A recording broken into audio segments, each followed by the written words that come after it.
My name is Rowan McEwen, and I am autistic. I teach essay writing at a school called Palmyra's Learning Center, which is an institution for the disabled and differently able students. I am also a trombonist. I play for the 1st QRC Scout Troop Scout Band, and I also sing. In my spare time, I like to draw, play video games, and compose music.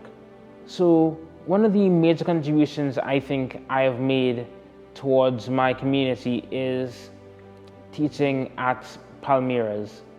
It was actually very tough at first because I had never really taught neurodivergent students before. Actually, after a couple of my classes, feedback from a number of my students said that I was actually their favorite teacher, and I was actually told that I was giving them hope because I was an example of what they could become. Another one of my contributions is passing for QRC in my SEA exams. So 7 years ago, after being told that I wouldn't last a day in secondary school, I decided to take the plunge anyway, and I went into my SEA exams. And I passed for my second choice, which was QRC.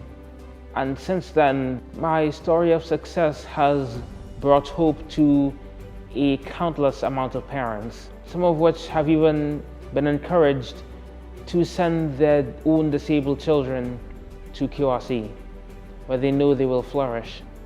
Autism does come with its fair share of challenges. In fact, it comes with a lot. For instance, I struggle with this one thing called executive functioning, which makes it hard for me to start and plan certain projects. I am also very hypersensitive to noise, so loud sounds can intimidate me and make me uncomfortable. So things like booming thunder, fireworks, and even loudspeakers at a party are things that can almost scare me. As well as this, I am a very visual learner, so learning certain subjects is very tough for me. In particular, sociology caused a significant problem for me when I was in 6th form, as a lot of the information was presented with mountains and mountains of text, and for the life of me, I couldn't understand the material.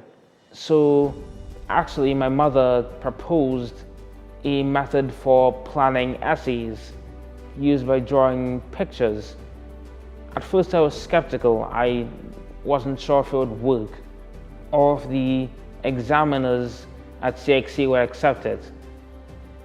But as I started to use it, I realized it really actually did work. And then I applied the visual picture method to writing down notes. And little by little, I fell in love with sociology, because now it was presented in a way where I could take the information in. So for the International Day of Persons with Disabilities, one thing that I would like to see change in society is the attitudes towards disabled people on the whole. In particular, we really need to destigmatize disability. So a lot of people see disability as something bad, which that is okay in itself, but disabled people are seen as less because they are disabled. And the only reason people might have any sort of respect for them is because they achieve in spite of their disability. And so being disabled yourself, you'll realize that that's not the way to go around that.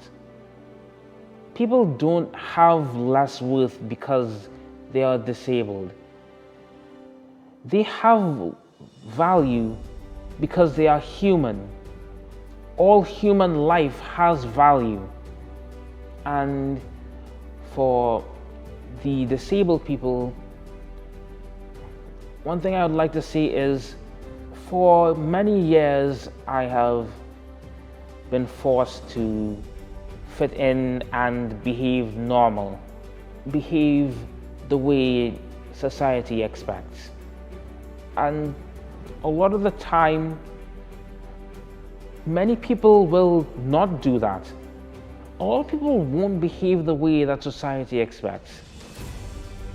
And this can either be voluntary, or it can be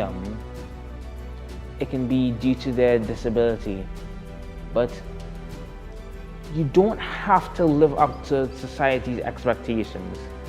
That doesn't determine your value. Who you are as a person is what determines your value. That is what matters. I'm Rowan McEwen, and I thank you for listening.